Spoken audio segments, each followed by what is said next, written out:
All right, today is August 18th. Um, one trade today, no news Monday. All right, we're going to start with Sunday night open, 6 p.m. These are the two candles that I was looking at. I was kind of, since around open, we printed uh, kind of in this area where we opened on Sunday night. I was using this gap right over here and this gap today, especially this one because it took out these relative equal highs and they were pretty much aligned um, right with the midpoint of this gap. So we kind of just went up, created some more equal highs over here, which I believe will be coming to later this week.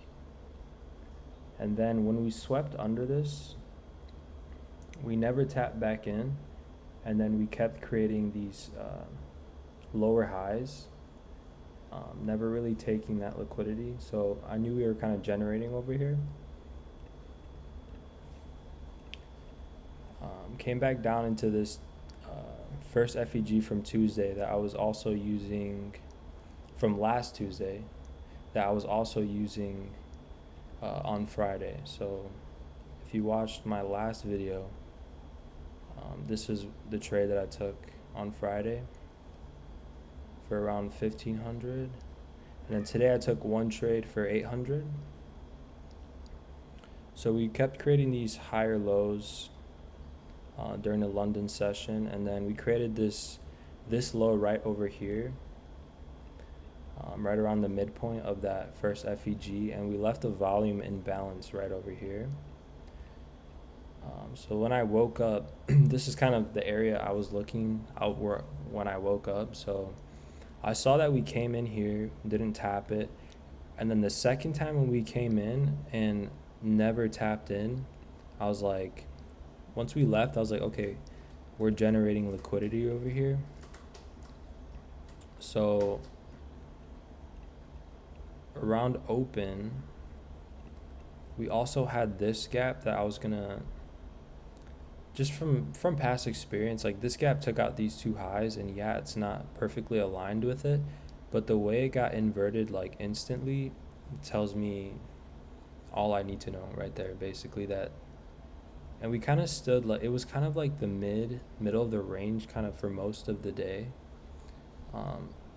So I was kind of using this as like a gauge, or I was planning to use it as a gauge to either enter or using it as an exit. I was just gonna observe. So we opened up, took this liquidity out over here, but this 6 p.m. gap we never. Here, I'll show you. So this is the line I drew, and I was waiting for us to invert this. But look at how those candles close. So we went above it but never closed it, and ended up heading back down into this volume imbalance.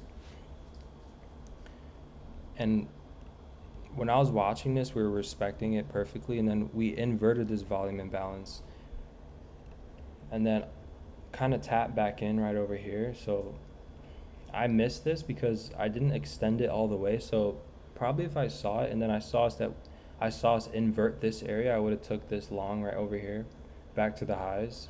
But whatever, I wasn't gonna chase that, and it happened in a macro, so it was a pretty clean play. But the play I really focused on today was this one right over here. So this was that second gap that I saw that took out these equal highs, and these equal highs were perfectly like right in the middle of that. So let's move back.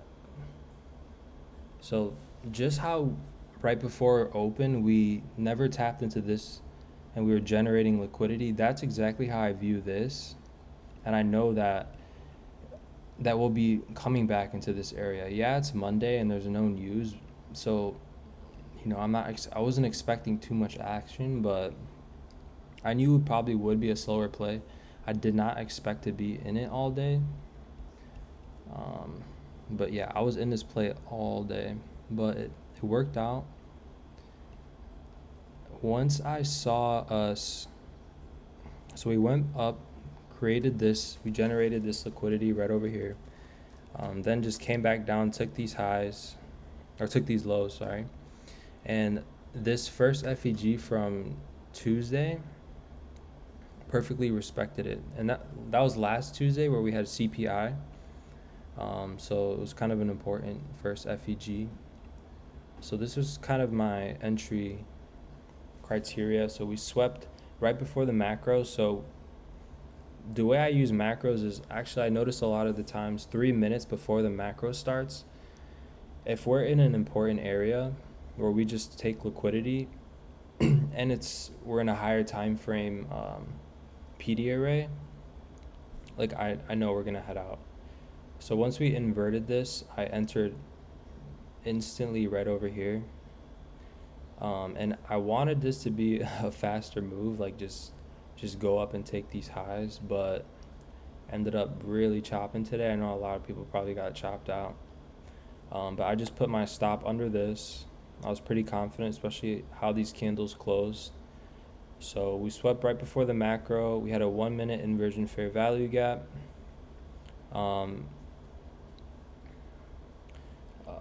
Left untouched before, so we left this untouched during Asia. And yeah, we respected this this first FEG. So kind of just let this run as the day went by. I saw specific, things happening that I wasn't too concerned about. Like even here, I wasn't really concerned. I knew that we would probably create higher lows, and I was just actually like in a really good state of mind. So I just kind of let it go. And yeah, so we kind of hunted this area, and right up in here, there was a 15-second breaker block that got inverted, and we used it again and tapped in and created this 1 hour SMT, which also formed in that 1 hour order block, which right here I was like, okay, like I really like this play, and it formed right before the macro. So, and then this macro took us out, and we never really came back to this area. So I was kind of in green most of the day. Yeah, so we went all the way up, and this FEG, like we kind of stopped short of it and just fell. And I mean, I was kind of annoyed. I didn't want to be in this play too long, but I kind of understood that probably to get through this and into this, we probably would have to, probably grab more liquidity. It just we weren't strong enough to get through it. So kind of was using, I remember using this to I was just tape reading. And you can kind of see how this fair value gap that took out these equal highs, once we invert it, and then we kind of used it later. I knew that we would use it later, and we kind of did. Once we created this one, we tapped back into it and head out, and right there I was like, okay, we're going. I'm solid. So we came up, took this, and in here, I kind of don't like trading around 350, like that macro, because it's just really chaotic.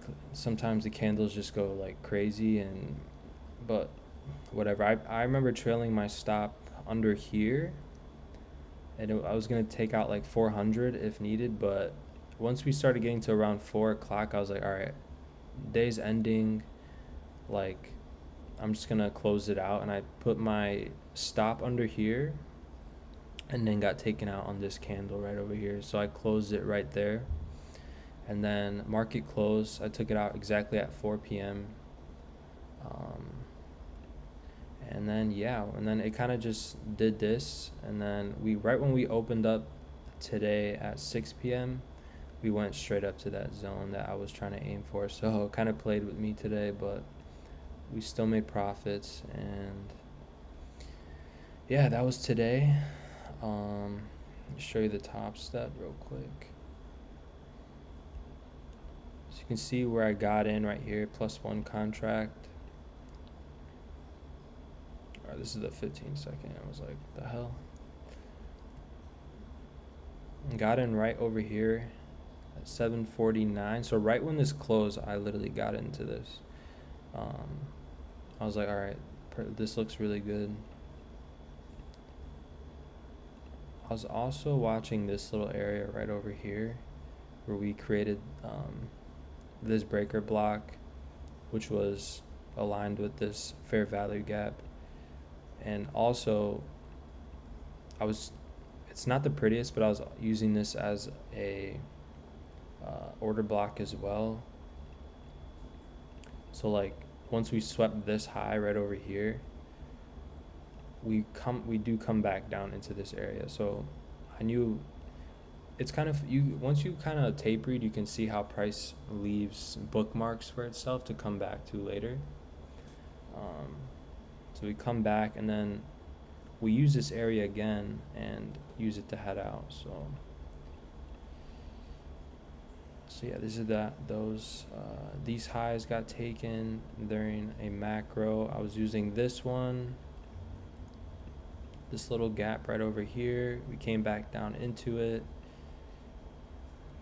Yeah, just kept hitting out, had equal lows right over here.